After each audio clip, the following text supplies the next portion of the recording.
Good afternoon. This is All India Radio and I'm Anuja Kumar with the Midday News.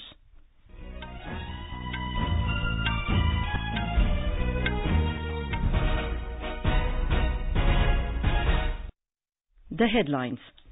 Prime Minister Narendra Modi to inaugurate the vibrant Gujarat Global Trade Show in Gandhinagar today.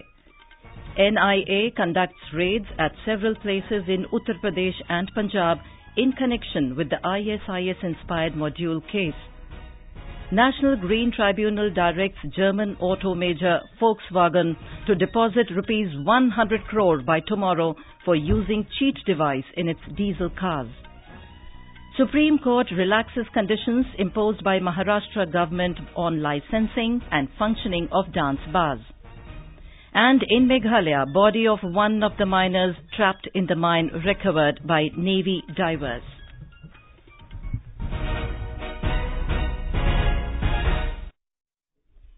Prime Minister Narendra Modi will inaugurate the vibrant Gujarat Global Trade Show at Helipad Ground in Gandhinagar today.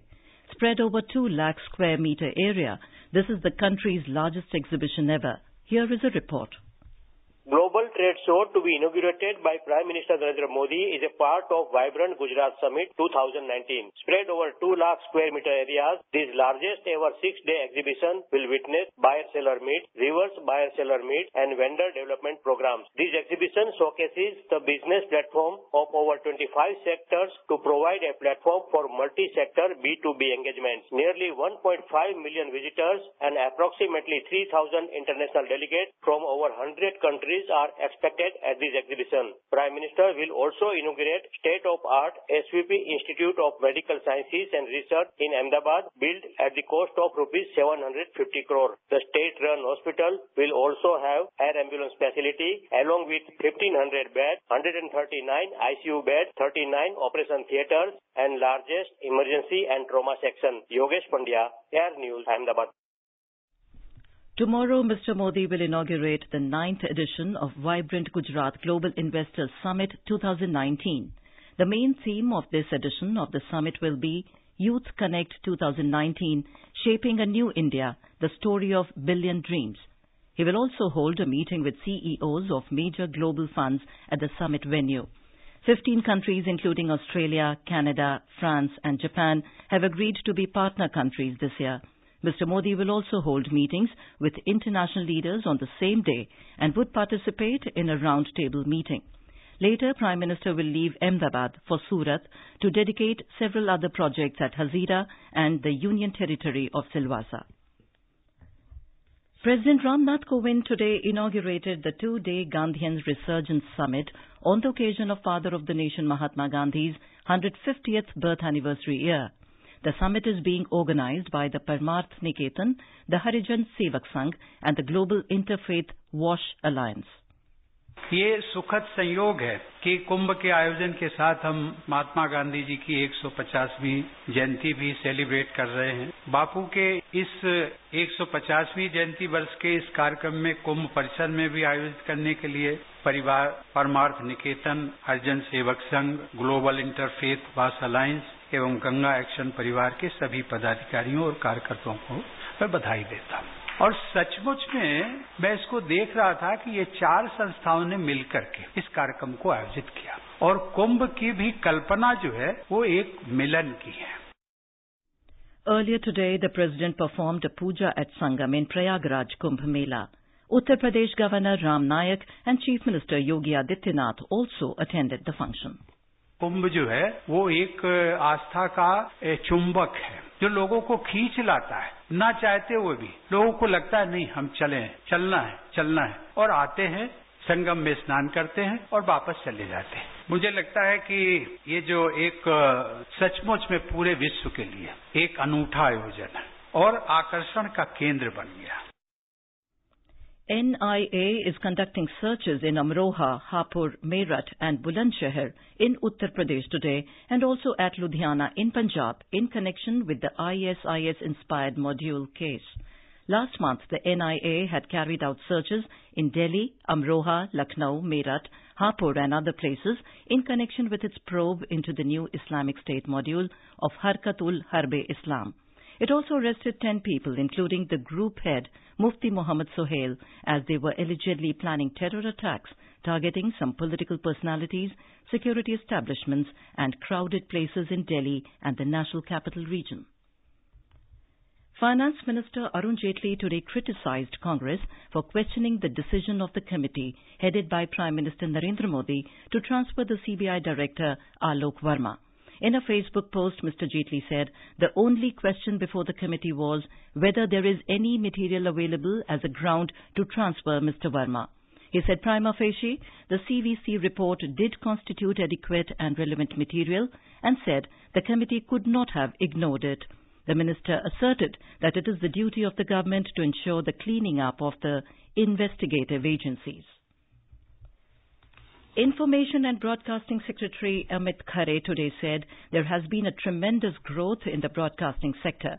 He was addressing the international conference and exhibition on terrestrial and satellite broadcasting organized by Broadcast Engineering Society in New Delhi.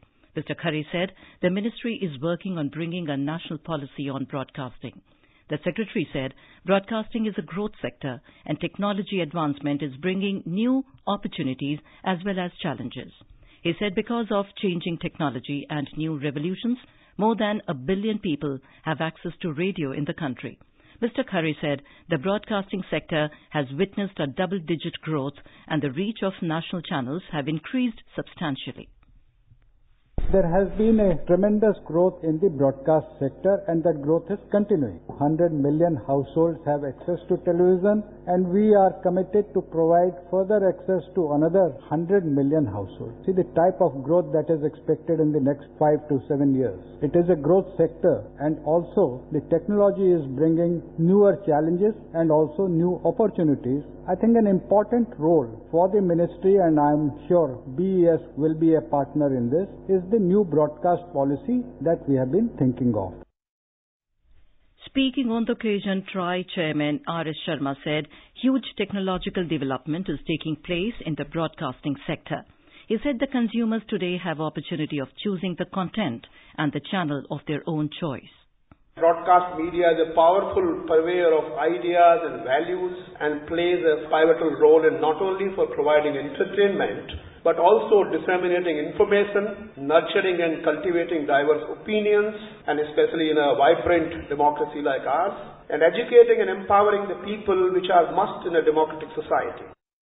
Our correspondent reports that this year the theme for the BES Expo is Next Gen Broadcasting in the IT World. About 300 broadcast equipment manufacturers, companies and broadcast professionals are participating in the expo. The Election Commission team led by Chief Election Commissioner CEC Sunil Arora reached Patna today for a 2-day visit to review the preparedness for Lok Sabha polls this year. The 11-member Election Commission team held discussions with Bihar Chief Electoral Officer and Nodal Officer of State Police and Central Forces in the state. The team instructed concerned officers to take effective steps to ensure free and fair polls. This is All India Radio giving you the news. For quick news updates round the clock, follow us on our Twitter handle at AIR News Alerts. You can also log on to our website newsonair.nic.in. The National Green Tribunal NGT today slammed German auto major Volkswagen for not depositing rupees 100 crore in accordance with its November 16, 2018 order and directed it to submit the amount within 24 hours. A bench headed by NGT chairperson Adarsh Kumar Goyal took strong exception to the non-compliance of its order by the automobile giant and asked it to give an undertaking that it will submit the amount by 5 p.m. tomorrow. On November 16th last year, the tribunal had said that the use of cheat device by Volkswagen in diesel cars in India leads to interference of environmental damage and had asked the German auto major to deposit an interim amount of rupees 100 crore with the Central Pollution Control Board. The Supreme Court today set aside some provisions of a law imposing restrictions on the licensing and functioning of dance bars in Maharashtra. A bench headed by Justice A.K. Sikri quashed certain provisions of the 2016 Maharashtra law, like the mandatory installation of CCTVs and a partition between bar rooms and the dance floor.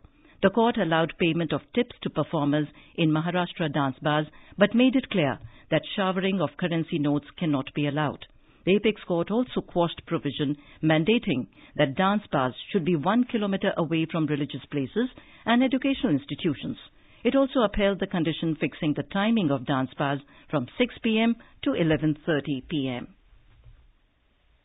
The National Space Agency ISRO has scheduled its first launch of this year on the 24th of this month.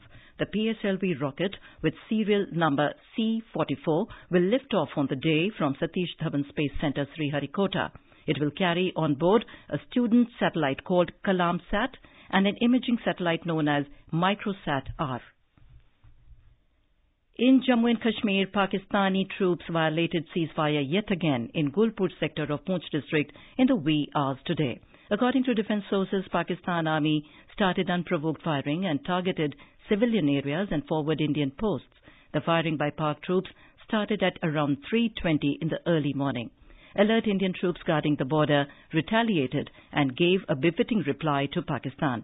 The exchange of fire continued for over half an hour. No loss of life or injury was reported from Indian side.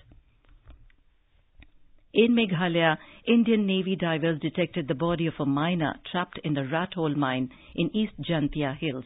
In a tweet, the Indian Navy said the body was detected using underwater ROV at a depth of approximately 160 feet and 210 feet inside the mine.